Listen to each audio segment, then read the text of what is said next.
Thanks for staying with us. You're watching Daybreak. The hashtag on X is Citizen Daybreak. The SMS code is 22422 at Citizen TV Kenya and at Ayub Abdikadir. With us this morning in studio, Dr. Kenneth Ombonge, Professor Peter Kagwanja, Dr. Hassan Hanenje, and Ahmed Hashi. So let's get back to history, and this is a part of the State of the Union address delivered by President Dwight Eisenhower in 1957 during the State of the Union address in Washington, D.C. Our defense, therefore, will be stronger if, under appropriate security safeguards, we share with our allies certain knowledge of the tactical use of our nuclear weapons. Okay, and that is President Eisenhower.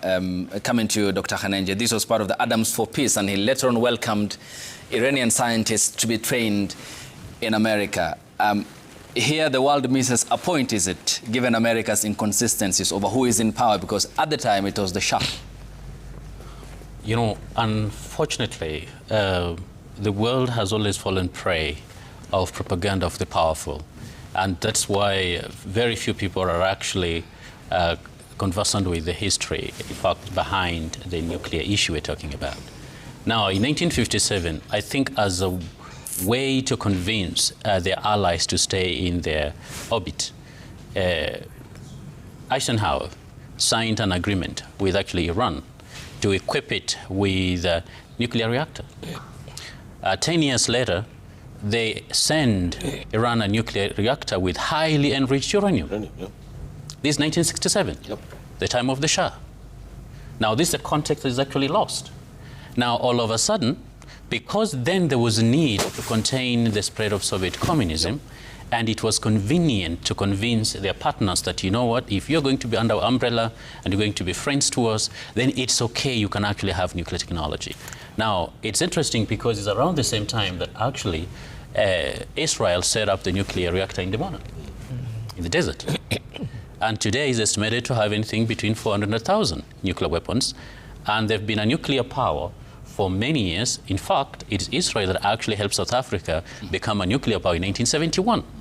Now, to the extent that somehow the world is waking up and getting shocked that this is going on, it's actually ridiculous, because this program did not start today. Now, but Eisenhower also warned about the dangers of the military-industrial complex that a lot of times have come to dictate the war and U.S. engagement in the world. You know, someone mentioned about whether it is about the client state of the United States being Israel. I think the client state of Israel is the United States. There's a debate about this. And and increasingly, that is perception that now it actually is coming to life in the United States.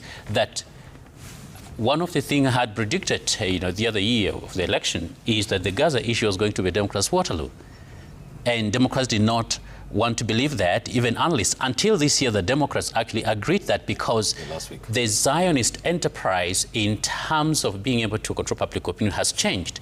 It is the very reason that has led to the election of people like Zohran Mamdani in New York. New York is a place with the second largest Jewish population in the world and the biggest Zionist lobby group in the world. But that lie is no longer holding true. Unfortunately, it is still so pervasive in terms of the spread that the controlling media, controlling our mindset and the narrative still makes, including us here in Kenya. At the height of the genocide in Gaza, I saw our poor Kenyans actually demonstrating in the streets of Nairobi with Israeli flags, saying we stand with Israel, a genocidal regime. They cannot differentiate between Jews and Zionism, and that is the problem. And why? Because it is not in the interest of the Zionist political enterprise to actually separate that. Because the moment you conjoin them, then it kind of frames things in religious perspectives. And many people in the world, including here in Kenya, interestingly, that lie is actually dropping in the United States, including among the Jews themselves. And Prof, I want to come to you on this very pertinent point, because as Dr. also mentions, the first Likud party prime minister in 1977, Menachem Begin, was designated as a terrorist by the Palestinian police force for leading an underground movement, Irgun, before 1948, when the state was formed. But let's get to this Ibrahim soundbite by President Jimmy Carter, who made a visit to Tehran in Iran, and here's how he praised the Shah regime in 1978. because of the great leadership of the Shah, is an island of stability in one of the more troubled areas of the world. This is a great tribute to you, Your Majesty, and to your leadership, and to the respect and the admiration and love which your people give to you. Interesting, coming from the peanut farmer come president in America, is it? Well, let's look at it this way. When you look at the history of Iran, from time immemorial, we are talking about a very strategic country for any superpower.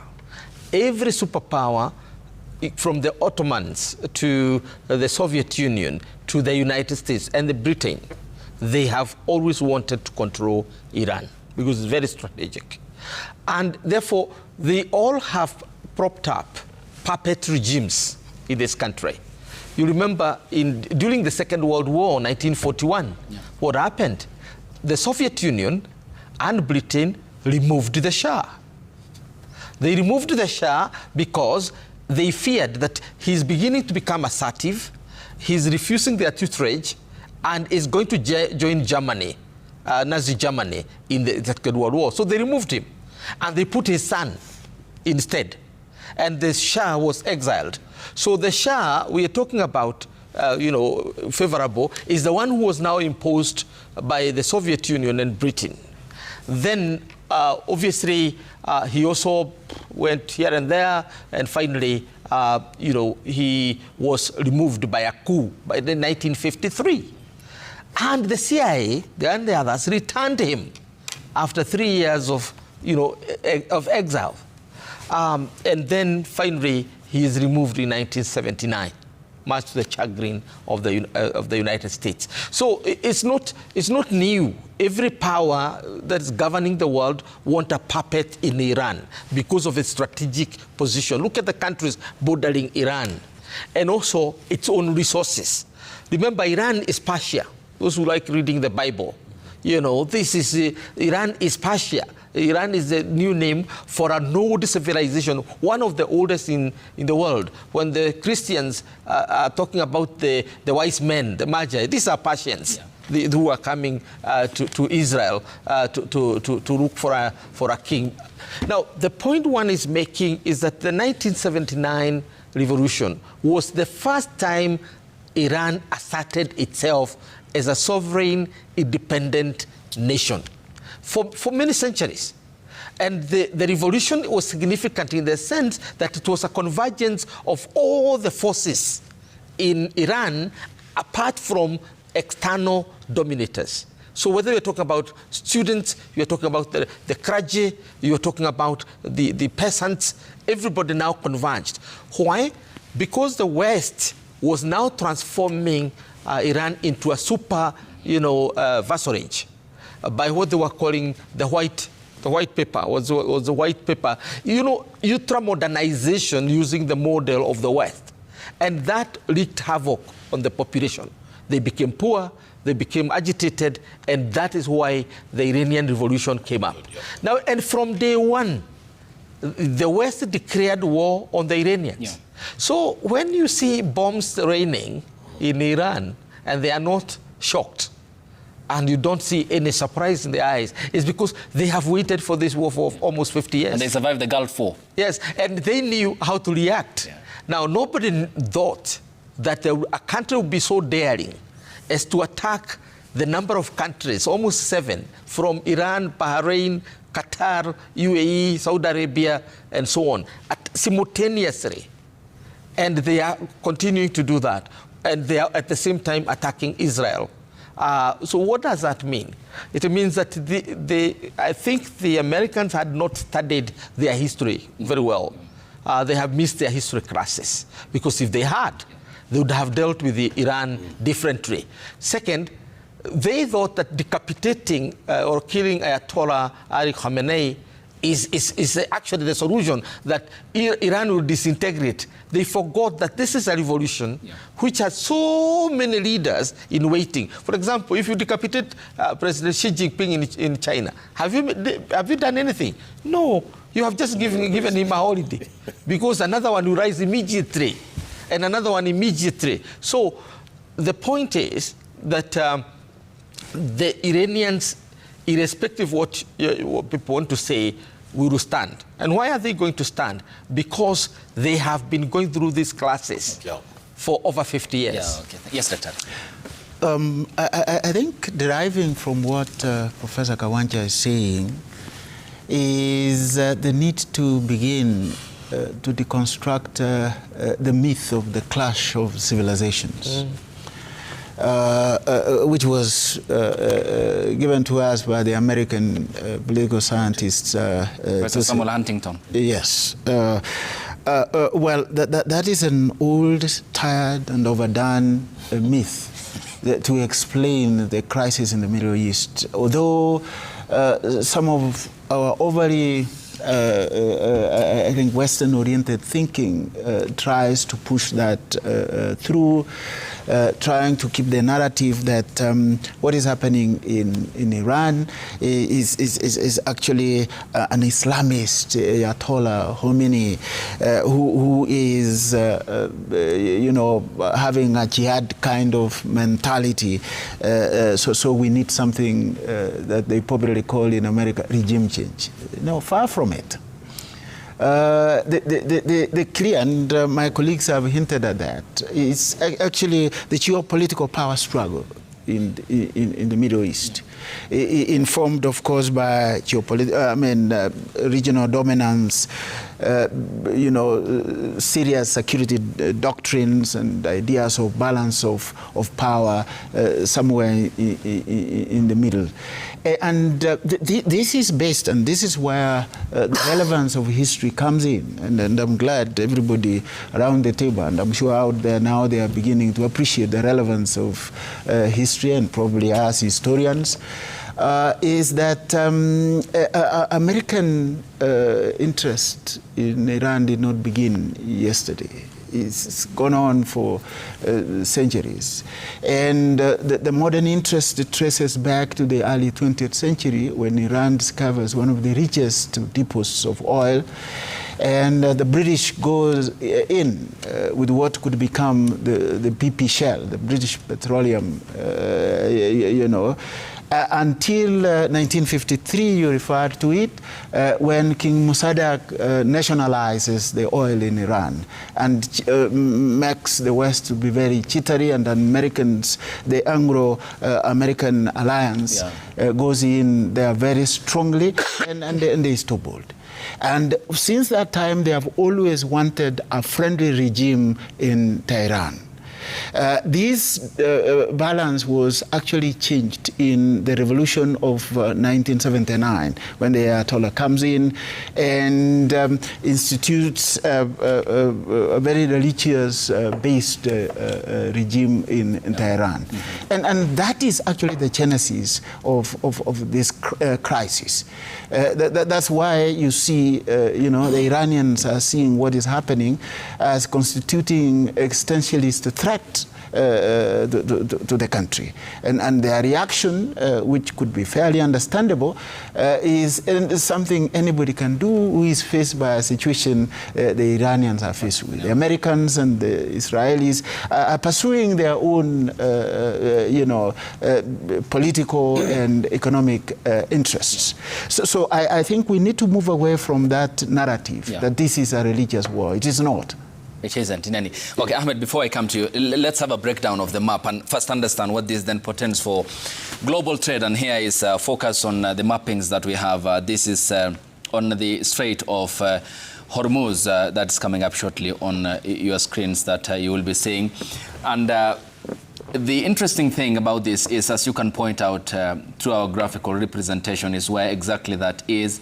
And it is a 39-kilometer or 20-plus mile wide route where 20% of world trade passes. Annual energy route, which is important maritime route, and in a day there are 20 million barrels of oil which transits this, and amounting to $500 billion US. And the effect will be immediately felt in terms of what then this accounts for, and immediately felt in China, India, Japan, and South Korea, who amount to 69% of crude oil which passes daily at the Strait of Hormuz, which Iran now says it's deploying the IRGC and its navy.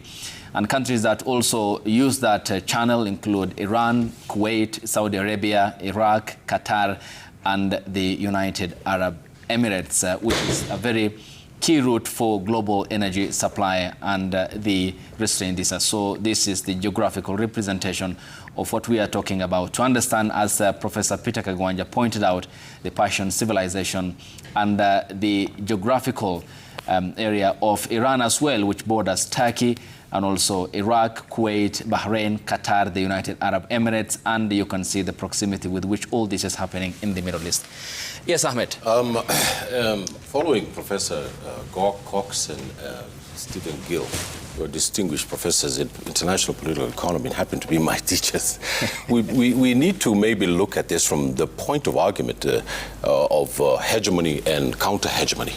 And I think that it is important to note that the dominant classes in the United States and Europe would like to have their ideas, their thinking, their policies to be international relations. The point of the matter is that those kinds of thinking become part and parcel of what we believe and what we accept as consent. This has been built in the last 50 years since the meeting at Yalta, through institutions, through intellectual, organic intellectuals, through writings, through things like The Economist, the foreign policy journals, in which they produce knowledge to say this is the world the way it is. And it is then the idea of hegemony is not only a military, it is not only economic, it is also a cultural interpretation of what it means, what the truth is and what is not true.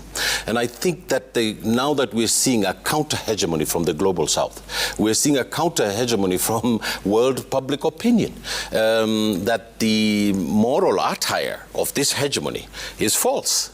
And people who reject this moral depravity are also rejecting this hegemony.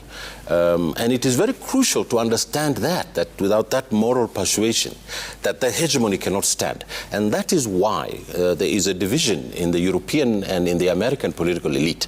And there's also a division inside the American political elite. For an example, President Trump stood on the point that there were going to be no more never-ending wars in the world. Actually accused Obama of... Yes, and he accused... And you know, there is something called the War Powers Act in the United States, in which our president, the former President Obama, broke the law in such fundamental ways by a spurious angle, which said that, you know, if you attack people through the air, it was not a war, that it was just a war by air. The drone strikes. Yes, it didn't mean it was war. That war actually meant that there had to be people on the ground fighting. And this legal fiat is what overtook the right of Congress to declare war in the United States. It's not the president's job. And you know that the War Powers Act is now being debated in Congress. Secondly, there is the Gulf of Tonkin resolution, when the Americans were fighting the Vietnamese. And Johnson grabbed power from Congress. And that debate is now coming out in the United States, and rightly so. I also think that it is very, very important for us to understand that in Iran, the Ayatollah Khomeini, Allah yarhamah, did not run and hide from the American bombings. You see, people don't understand the concept of martyrdom in Shia, the Shia sect of the Muslim community. Martyrdom is psychologically one of the most important things of resistance. And Ali Khamenei stayed in his compound. They knew that they had visuals of him, but he died there, and his daughter died there, and his son-in-law died there, and much of the leadership of Iran died there.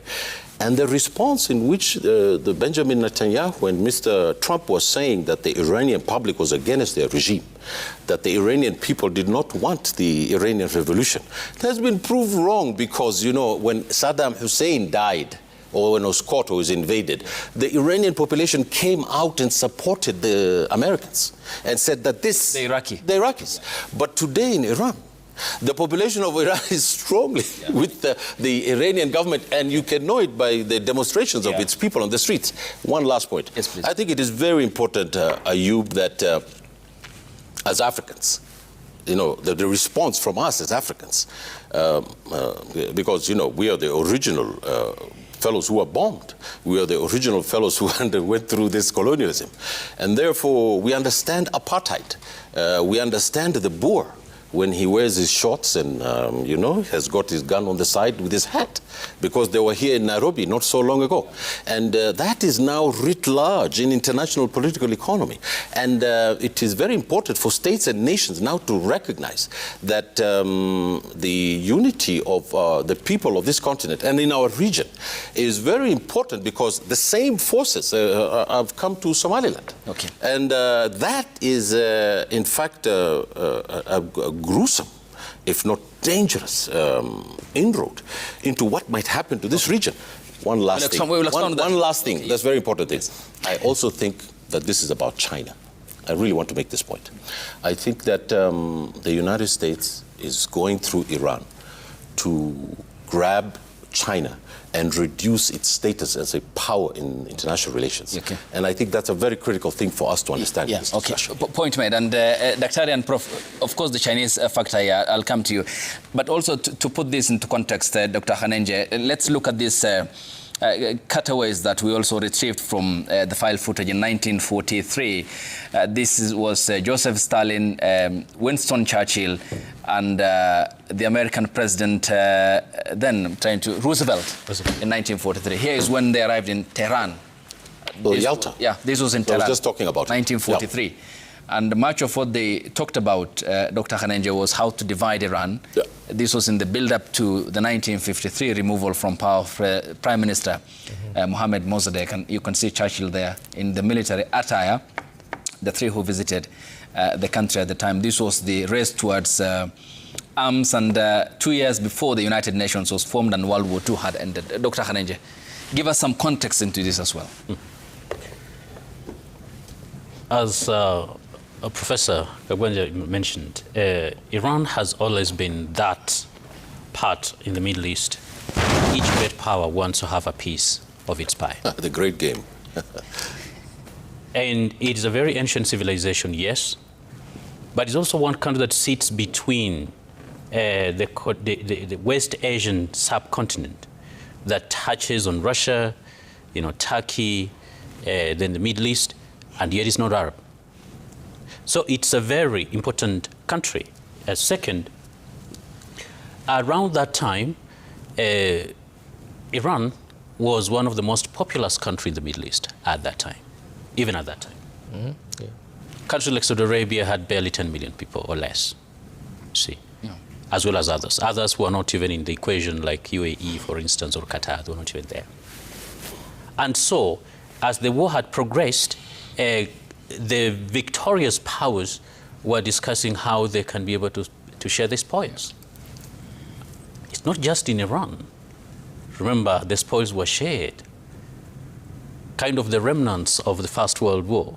And so how are they going to make the world order in their own image? Excellent point. And so even the efforts, subsequent efforts by the United States to bring Iran into its orbit was also informed by this kind of contestations and competition. Now, fortunately or unfortunately, the same rings true. It is also true that some of the corporate profiteers are trying and are seeking, as part of containing Beijing, for instance, ensure that these oil supplies from Venezuela all the way to Iran. Excellent point. That may be one of the ways of actually containing the growth and expansion of China. China. See, but then The other dynamic has to do, for instance, with the Netanyahu Zionist project of dominance in the Middle East and having a free access to wherever they wanted to go. Hegemony. And Netanyahu had said that he's been waiting for this moment for 40 years. For 40 years. He's been looking forward to this. And using, of course, the lobby group, literally they've turned the United States into a client state of Israel. Now, for those people who understand, yes, there is a division in the United States today, especially following the Gaza and then subsequent interventions, as well as the Trumpism itself. MAGA. But for the longest time, you could not get elected or as a Congress or an MC in the United States if you ever said anything negative about the state of Israel. The same is not true today. Absolutely. In fact, I can guarantee you there's a likelihood that the House leadership, in terms of Democrats, are going to be wiped out in November. Yes. And they're going to be primary in midterm elections. I agree. And the next government in the United States is likely to look very, very different than the government we have today. It's true. And that is why what even this war means is what will happen in 2 years when you have a government that's completely different from what you have today. Second, we need to understand there is what, for instance, the West, led by the US, has always tried to push in terms of democracy. Now, in the last few years, some of the moral high ground or righteousness that we've seen, the condemnation, for instance, of Russian Federation's activities in Ukraine, have now literally looks like child's play. Because how can you make an argument about rules-based international system? Yeah. We saw not too long ago the amount of condemnations that came from Western capitals when Trump was threatening to invade Greenland. Apart from Spain that refused to allow US to launch attacks from there, other countries have literally become complacent in it. Now, what that does, and this is something discussion I have with our Western friends and policymakers as well as diplomats, is it is not so much because there's so much focus on, for instance, what the Chinese or the Russians are doing in terms of propaganda in Africa. Yes. I'm like, you don't need propaganda when you actually have all this that is happening around the world. Yeah. And in a world of transition where you're having the rise of the rest, no amount of unilateral use of force is going to prevent the decline of the West and the rise of the rest. Yeah, and yesterday the American president called out the Spanish Prime Minister Pedro Sanchez during his Oval Office moment with Friedrich Merz, and said he lacks a Winston Churchill at number 10, meaning Keir Starmer. Yes, Prof. Well, I think I want to emphasize the point that she made this morning, because that's really the crux of the matter. I mean, you cannot understand the war in Iran outside the context of superpower competition that is now unfolding. When America or Donald Trump decided to colonize or to recolonize Venezuela, the world just thought that this is basically a game of one guy going to take over another guy and come and try him. Even some people had the audacity to debate whether it was a drug baron or drug this and drug that. Yeah. Essentially, what was at issue is 40% of the global oil supply, which was going to the hands of China. Yes.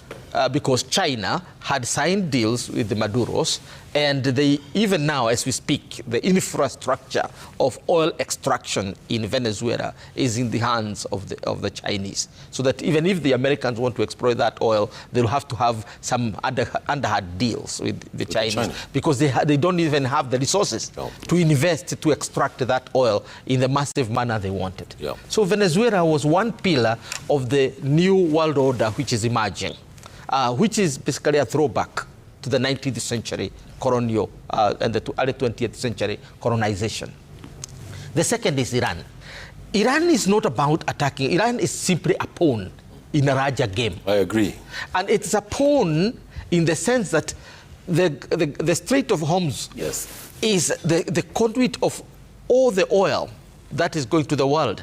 And China and India have the bulk of their oil coming through that Hormuz Strait. And that is why China had moved Iran. Remember, Iran is now part and parcel of BRICS. So basically, this is an attack on the BRIC coalition. And when we're talking about counter-hegemony, this is it. The world is quickly moving to what you'd call a multipolar world, with the center of power and gravity shifting from NATO to BRICS, whether you're talking about population, whether you're talking about oil consumption and oil supply, whether you're talking about technology. The cutting-edge technology, China, Russia, India, Brazil combined are in the lead today. And we have said this before, that in the next 25 years, actually 24 years, only America out of the G7 countries will remain a G7 country, but it will be number 3.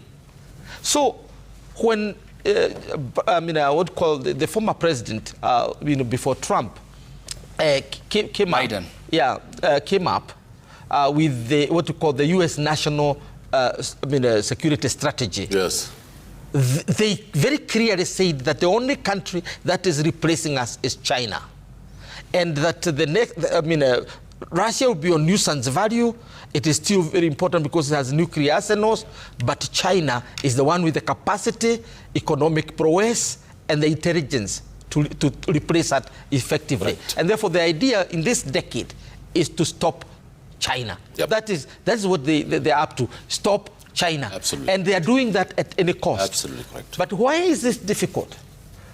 China has the leading technology in virtually all areas, including the G5 and so on. The war in Iran has just begun. Yep. And Trump did not know what he was trying to play around with. Yeah, thank you. Dr. coming to you, because as Prof puts, Donald Trump not knowing what exactly he is doing in the Middle East. So there was a policy discord regarding why over the weekend the Americans and the Israelis attacked Iran. So let's have these sound bites from first the Secretary of State, Marco Rubio, who said they knew because Israel is going to attack Iran, so they followed suit. And Donald Trump, who yesterday later at the Oval Office, when he met the German Chancellor Friedrich Merz, said that he forced the Israeli hand to attack Iran. Yeah. So let's hear the inconsistency. And the imminent threat was that we knew that if Iran was attacked, and we believed they would be attacked, that they would immediately come after us. And we were not going to sit there and absorb a blow before we responded, because the Department of War assessed that if we did that, if we waited for them to hit us first after they were attacked, and by someone else, Israel attacked them, they hit us first, and we waited for them to hit us, we would suffer more casualties and more deaths. We went proactively in a defensive way to prevent them from inflicting higher damage. Had we not done so, there would have been hearings on Capitol Hill about how we knew that this was going to happen, and we didn't act preemptively to prevent more casualties and more loss of life.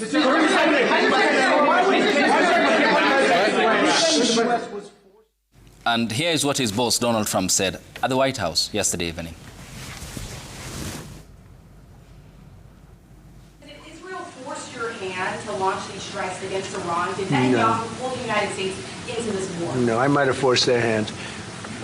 You see, we were having negotiations with these lunatics, and it was my opinion that they were going to attack first. They were going to attack. If we didn't do it, they were going to attack first. I felt strongly about that. And we have great negotiators, great people that do this very successfully and have done it all their lives very successful. And based on the way the negotiation was going, I think they were going to attack first. And I didn't want that to happen. So if anything, I might have forced Israel's hand. But Israel was ready, and we were ready, and we've had a very, very powerful impact. Dr. Kari, certainly this will shape the midterm elections significantly, is it? Of course. You see, looking outside and defining that enemy and hitting the enemy very hard has been an unwritten policy of American elections campaign. I mean, if even in recent, politics, you look at Bush Jr., he had to create something. At least the bombing of the 9/11 provided that. Obama had to take down Osama bin Laden. So that is actually in tandem with the American way of trying to galvanize support locally by projecting of this serious enemy we are facing as a country outside. It's not a new thinking in politics. But what is interesting is the spontaneity with which Trump and his officials seem to issue statements that demonstrate some level of inconsistency. I honestly don't envy the people who work around the president, because it seems like he has his own way of doing things, and he will get what he wants no matter what happens. That is typical Trump. We are yet, probably after he leaves, that's when political scientists and historians will sit down and analyze. But as of now, he has this very interesting posture of pursuing what he wants and really going for it. And his aides, I see them doing a lot of catching up. I could be wrong on this, but they are doing a lot of catching up. Even when you see the way he makes very fascinating outbursts that people normally don't expect from quote-unquote traditional American president. America has put a posture of a paragon of democracy, a moral police of the world. But at least for once, this time they have lost that. You don't have to be an old Jewish prophet to see what is coming from the United States, and thanks to President Trump. The last point I wanted to make, it's not a very serious one, is what Hashi referred to earlier, how the Ayatollah Khomeini responded to an impending attack that ended up bringing him down. Hash, in all communities where the warrior tradition is entrenched, including among our communities here in the country, yes, the psycho-spiritual cultural response to attack is the in thing. No man is going to run away from the enemy because when you die honorably, yes, you gain a very honorable seat among our ancestors, true, who we call the living, true, dead. Yeah. So in all excellent warrior point. Traditions, we have that dimension. Excellent point. I was just and you remember this story is told, yeah, during the 1982 coup. Yeah. Some people tried to convince President Moi to leave Kabarak. He said, refused. No. If I have to die, I will die here as a man. I will die here as a man. Yep. So that's a common tradition. Excellent point. I agree with him there, and I just want to add, I think that if we try to understand the cultural way in which this war is being sold to us, we may need to look at the great George Orwell, who wrote a book called 1984. Yes. And I think that in that book, there's a character called Watson, in which he says that war is peace, freedom is slavery, and Big Brother is watching. This dystopian novel about the future. And he was speaking about the Soviet Union at that time, about this thing about socialism, about communism and people's love for communism. And he was arguing and saying that, this is not a democratic system. Yes. This is a totalitarian system. I think that this totalitarianism, maybe even in the language of Hannah Arendt, who spoke about the killing of Jews and radicals and social democrats in fascist Germany during the time of Hitler. There's this whole concept of never again. And this concept of never again, we have, as Hegel has said, we've forgotten our history again. So we watched the Palestinian genocide. We're watching another genocide unfold in Iran. We're watching the destruction of the Sykes-Picot colonial agreement about nation states in the Middle East. And there has to be an African uprightness and an African understanding of the repercussions of this to us. and that we cannot just be bystanders and watch all this, because this might come here. The chickens might come here to roost. And I think this bizarre surrender of our national consciousness to power, to international power, where we are just a little blip, not being even looked at, where we don't have any response, and we're thrown into the dark continent again, in which the highest official of the State Department can actually stand up and say colonialism was good. I mean, he didn't even mince his word, he said it.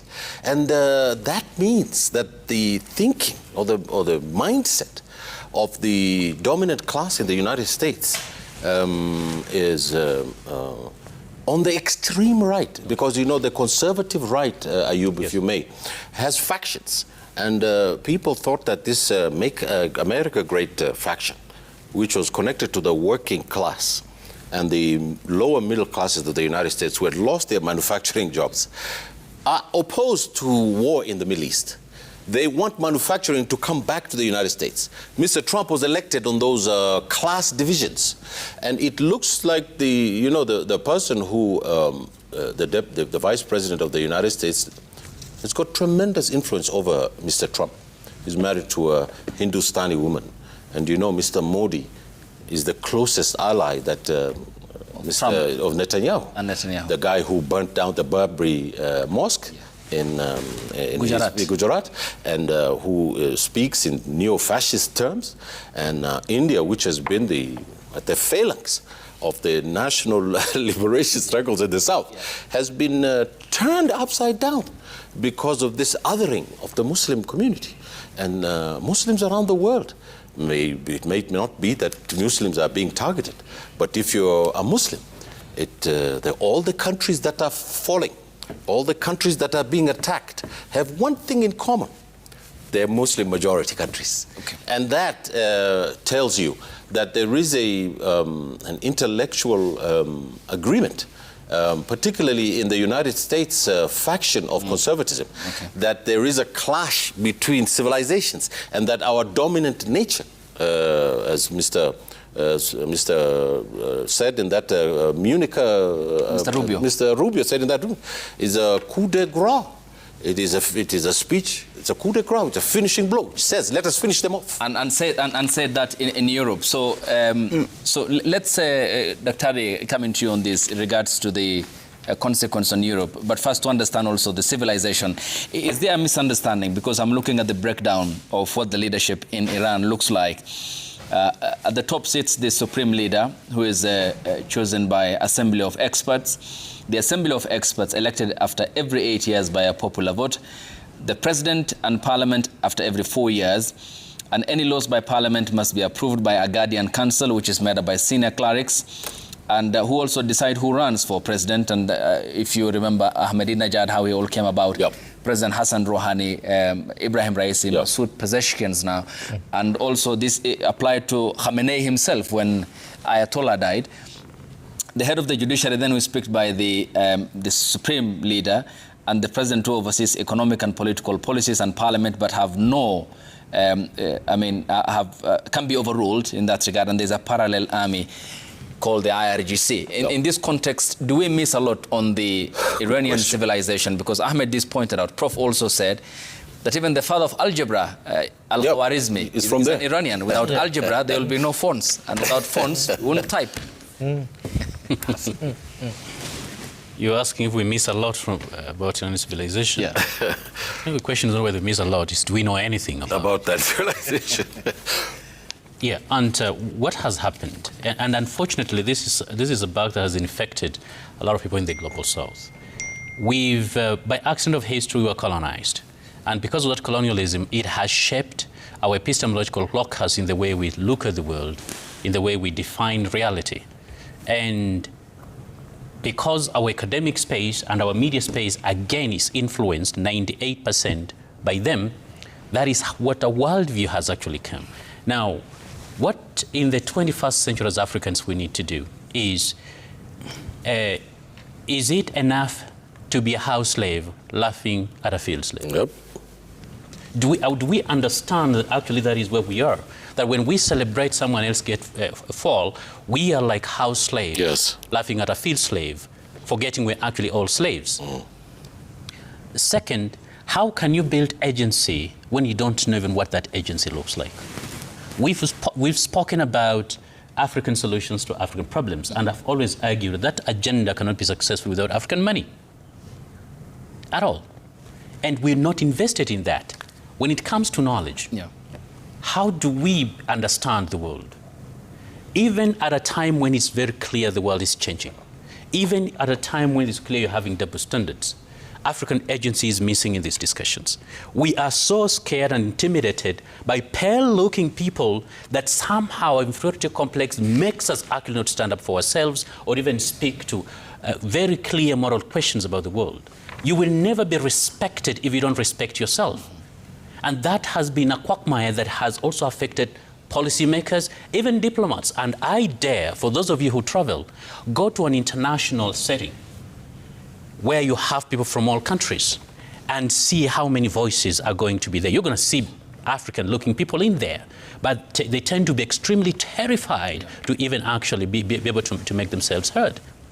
And that has continued, so much so that today, as with regard to the current discussion, the impact of what is happening and the fallout of the Middle East may as well come to consumers. And I want to use one example. In 2019, we got attacked by Al-Shabaab.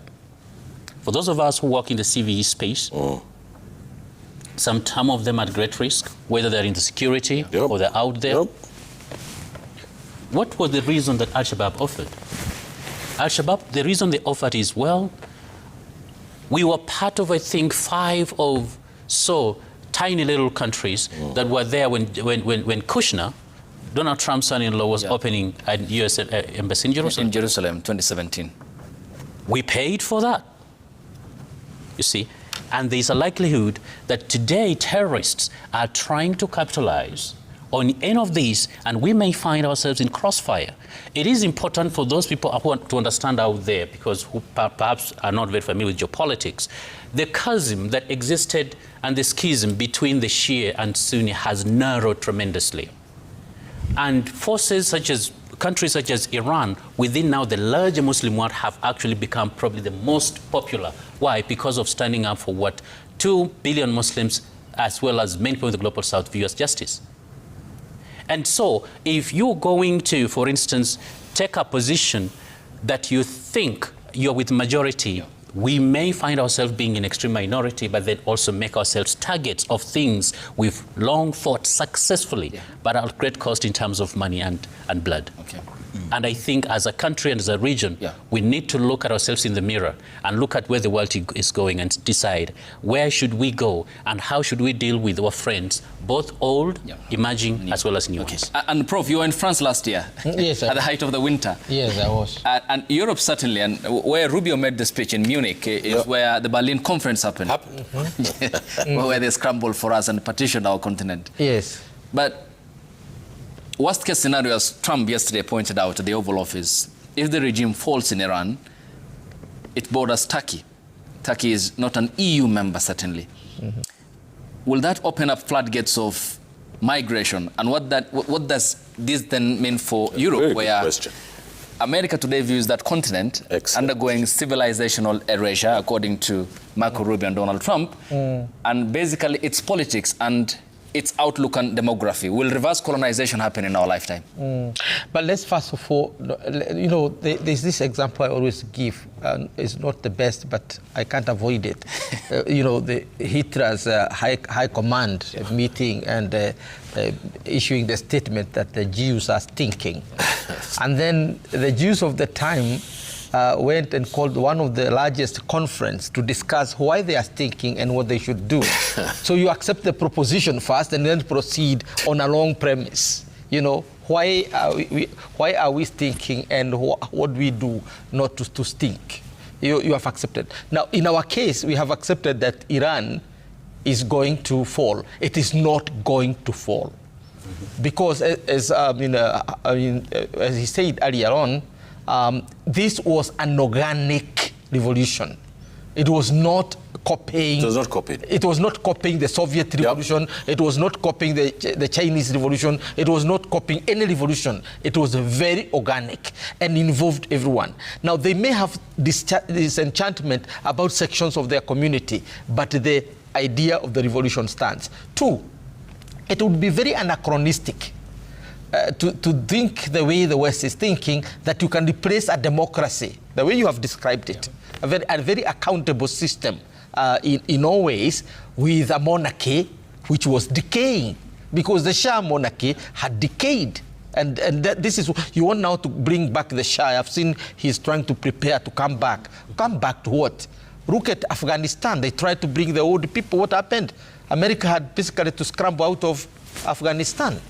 Now, the other point that one needs to make at this juncture in regard to Iran, basically, is that what you have described about the governance in Iran, and what I've studied about the governance in countries like Japan, the governance in countries like China, you know, we are now confused, and this is the problem with Kenya and among other African countries, that liberal democracy is the ultimate, it's the nirvana, the utopia. End of history. Rather than think organically about who you are as a country and craft a system that is sustainable. Why, for example, since 1992, we have always had a post-election coalition that come through heavy cost of blood and violence. Why can't any of our thinkers look at what kind of dispensation will ensure that this idea of spending $25 to secure a vote, and after you cast the ballot, you start talking about us in ethnic terms? How can you deal with that particular inclusive system? This is what Iran did. Iran basically looked at their society and the centers of traditional power structures, and they crafted a government. That's the lesson we learn. That includes, Prof, merchants, reformists, and clerics. And students. And students. Yes. So it was all-encompassing. All the classes, all the structures of power in traditional Iranian society were crafted in this government, plus the traditional philosophy that made Persia the empire. This is which is basically the rule of law. The Hammurabi and others, they ejected that. So what we are kind of saying is that, going by what Dr. Kananja said, as Africans, you need to start thinking, not behaving like we are house niggers and others are field niggers, and beginning to see like if you are a house nigger, you are better than a field nigger. Because the kind of statements we are seeing made about Middle East is basically a replication of that old, you know, caricature about you are a house nigger and you know that you are cooking for the master. You are the kind of says we seek because the master is sick. Well, if the master is sick, you are also sick. We seek. This is how they say in American South that we seek, meaning our master is sick. Mm-hmm. You know, and whenever anything happens, you say we, meaning the collective we. Yeah. So you consider yourself an insider and the others are outsiders. And the statements we are making from the foreign ministry and other of our departments reflect a Kenya in the 21st century that thinks like a slave society. Correct. That we are inferior to the Americans. We need to kowtow to Israelis. We need to look good boys, blue-eyed, this and that. Oh, we are NATO, this, NATO, that. Shame on us in the 21st century. I agree. Yes, we'll come back to the question of immigration. Okay. Two things, Ayub. One is what Dr. Nenje referred to earlier when he said we may be affected by what is happening in the Middle East. Using the word may probably is tantamount to saying that darkness will come tonight. That's fairly obvious. The darkness will come. We are going to be affected by what is happening in the Middle East. If patterns of what we have already seen is anything to go by, I mean, contemporary history is very clear. that the Middle East crisis or the war and the violence is fought through proxy. And the proxy is done through very well armed, organized and financed groups. I mean, we have Hamas in Gaza, we have Hezbollah in Lebanon, we have the Houthis in Yemen, and we have many more groupings that are ready to support the cause of Iran in Iraq and Syria. What will prevent Al-Shabaab in Eastern Africa from springing into action? What will prevent Boko Haram in the Sahel region in West Africa from springing into action? There is really nothing. So what we need to do as a region, as a country, and as a nation is to prepare. We have made our bed already with the statements, the official statements coming, so we should be ready to lie on our beds. Yeah. That's my point number one. We need, and I am conscious that I'm a historian, and as historians we are not meant to be prophets, but you don't need to be a prophet. Yeah. Even in my village, I'm too young to be a prophet. Yeah. But I foresee that coming. Yeah. Take it to the bank. Banks are just about to open. Yeah.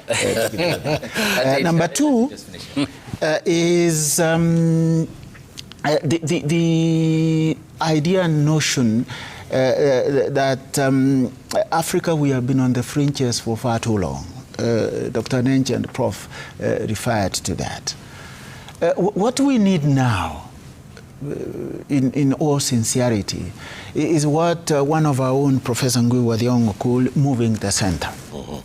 And moving the center here referred to actually moving the cultural and the power and political thinking center from the West and multiplying to other areas of the world, including Africa. The only tragedy, which I bemoan, and I'm sure my colleagues around the table will do that, is that in many African countries, we are not putting money where our mouths are. Look at the funding of our institutions of learning, the centers that are supposed to think and generate knowledge that is supposed to inform our actions. They are now suffering from what I normally call brain drain, people moving to the east and some moving to the west. And those of us who remain, Hanenche, Prof here, myself, suffer from drained brains, as it were. Because I'm glad Prof came back from France. We don't have the strongest material support that we need to churn out what is going to help us. So we have to do all sorts of things that ideally scholars are not meant to do, to put a roof over our heads and clothes on our shoulders and food on our tables. Thinking about basics. We are meant to be beyond that. Gross national happiness. Gross national happiness. Yes. So the best way then to move the center, and I like Nenche for this, is actually to fund our institutions, to fund our programs. For as long as we continue to be funded from the global north, we will be playing second fiddle. Autonomy. So I think the great philosopher from Ghana is leading the way in philosophy. The great, happened to be my teacher as well, Atu Sechi Otu. Some of the people that he taught, including me, I wrote a book there recently called Partisan Universalism. And what my colleagues are speaking about is that they are saying that there are universalisms that we share in the human family, but there's a partisan history here in Africa. And there's a partisan history there in the Middle East. The very word, the Middle East, is a colonial invention. Once they dug up the Suez Canal there, my grandfather went by walking and camels and train to the Hajj, and he crossed the Suez Canal. There was no Suez Canal then. So I think that the concept of partisan universalism, that this is not only the first wake-up call, it's the second wake-up call. that Africans need to start changing their worldview, their Weltanschauung, the way that they look at reality and the way they historicize themselves.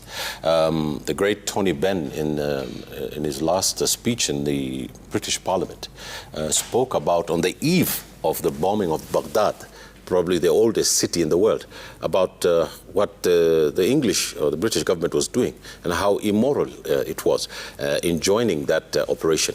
And it is now coming out that the Labour government today in England, in Great Britain, has told the President of the United States that you're not going to use Diego Garcia, that you're not going to do this because the British government has learned of the blowback under Tony Blair, who unilaterally took the British people into war there and just caused such bedlam there.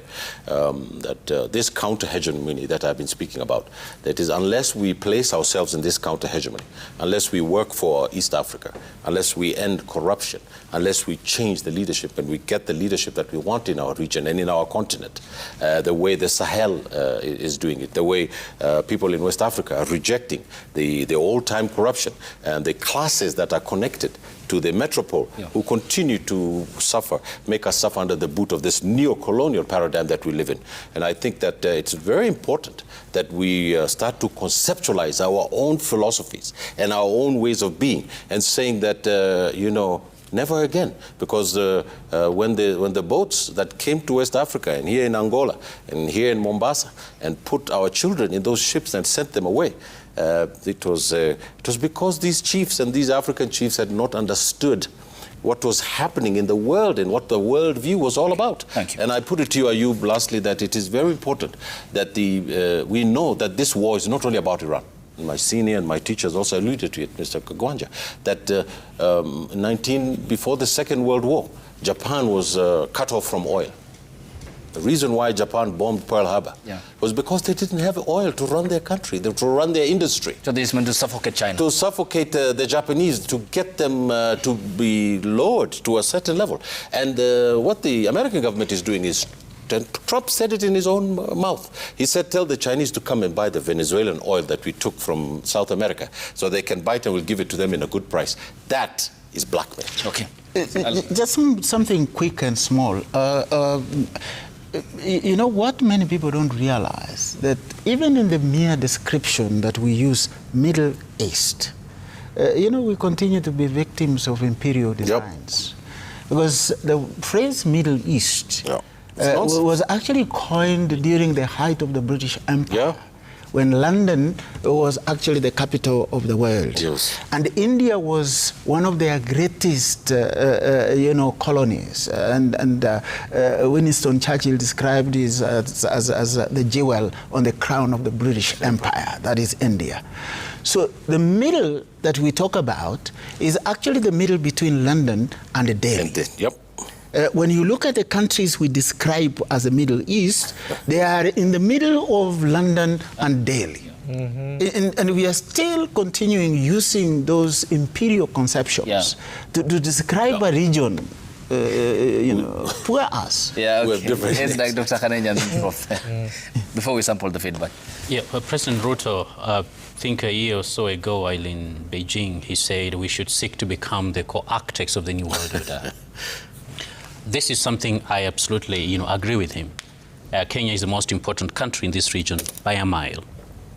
Now, what is important, fundamental to underscore, is for us to get there, we have to understand the changing architecture of the world order. They say opportunity comes to those who are prepared. Are we prepared?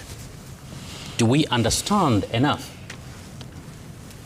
In 1986, BBC BPS series by Professor Ali Masrui, The Africans of Triple Heritage, at one point he says, equity among individuals depends on who owns what. But equity among nations, among states, depends on who knows what.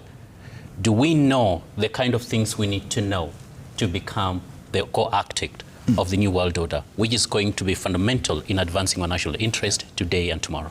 Okay, yes, Prof, and then we sample. No, I was listening to President Kagame, Paul Kagame, talking about the behavior of African leadership. And I never thought a head of state would be so bold in terms of calling out his colleagues. Yes. And one of the fundamental statements that Paul Kagame made was that whereas we're busy talking about development and talking about how we are advancing our societies, certain leaders are busy rooting their own country. The raw material that you are supposed to use to build your own country is essentially what you are rooting. And talking about, funding our African Renaissance project, we have to start from below by having patriotic leaders who are not seeking their own wealth, but are seeking the wealth of the nation, basically building the wealth of their people bottom up. And essentially what we are witnessing, for example, in Kenya, we're witnessing a failure of leadership within the Pan-African Front. Because this country has always been a core thinker with Ghana and others about the future of the continent. And are we surprised that the continent is limping? Because Kenya is limping. Jomo Kenyatta was a co-secretary with Nkrumah and others in the Manchester conference that defined the future of Africa beyond 1945. The post-war African order was literally defined by Kenya and its scions. At the same time, Bio Koinange would move to Ghana to help Nkrumah basically implement what was agreed in Manchester. So we are talking about Kenya being in the lead. So in the 21st century, Kenya should stop thinking like a puppet nation. We are a lead African nation. And when our young people, the Gen Z and others, are now beginning to talk about the United States of Africa project, I sympathize with them because it's a tantalizing idea. It's a great idea that Africa think of itself as a nation that funds itself and that is an equal competitor for the global hegemony in the 21st century. But how can you do that when you have leaders who are backpedaling? They don't even know their historic mission of this country. Our historic mission is to lead the rest of the continent in thinking about our collective future. Thank you. Let's sample the feedback. We are 7 minutes past the hour. So let's see what... The show is amazing. Kenyans are saying. Kipyagon Arab says, Ayub, who gave America the authority to be the world police? They destabilize other countries, decapitate leaders and kill millions of people while nobody holds them accountable. Attacking Iran was the biggest mistake. Bullies getting bullied too. Frank says Middle East is at a breaking point as tension between the warring countries escalates. Missile exchanges and proxy threats risk dragging the wider region into prolonged war, with civilians paying the price. Global oil markets and diplomacy will feel the shockwaves. Godi Barasa says there is no justification for the suffering Iran is enduring amid the US-Israel strikes. Innocent lives are being sacrificed while two powers assert dominance. This conflict is eroding decades of hard-won progress toward peace. Bobo Tiono says, great to host my favorite debater, Hashi, especially on the ongoing war in the Middle East. Ayub, President Ruto should have held his horses on the ongoing conflict. As the world is watching how events are unfolding, just as the other African heads of states have done. Sheila from Sweden says the US-Israeli military offensive in Iran, which has triggered widespread regional escalation and civilian suffering, should concern the global community. Targeting a nation for strategic gains undermines humanity and international norms. Babu Michael says today's panel of international experts and historians feels so educative. I literally felt like I'm in a lecture hall. Real and honest insights of the war in the Middle East from time immemorial. Congratulations to today's panel, including yours truly here. Ayub, it's very true. I want to commend you because I think that you're one of the most delightful young men we have in this country today. I think what you're doing is a national service. I urge the president to give Mr. Ayub a medal of the Masai Moran because he has brought to the public consciousness and to the public debate things that are very precious. And I want to congratulate my senior and my colleagues for participating in this debate. I just think this is excellent. Congratulations, Ayub. Congratulations. And yes, Prof. Ayub, I think the core issue here is that you are an intellectual. Yourself. You do research. Yes. We don't come here to speak on top of our heads. You challenge us. You challenge us because you put serious material on the screen. On the screen. And it shows that you have invested time in terms of research and knowledge. And that is really the role we can play, those of us in the academy. We have been accused for years on end of living in the ivory tower. We are not. Bringing the classroom to the public through it's amazing. this means. It's amazing, and thank you to you. I am a big proponent of intellectually laced journalism. So let's end with this. This is interesting. I find it. This is by Professor Mahmoud Mamdani. Good Muslim, bad Muslim. America, the Cold War, and the Roots of Terror. Excellent it says, the first systematic aerial bombing was carried out by the British Royal Air Force against the Somalis in 1920. Abdullah Hassan. Yes. So we have our history as Africans as well. So many thanks. We convene again, gentlemen. Asante sana. Mashallah. Asante sana. Well, I think today it was the hottest show ever. Yeah. Like the day.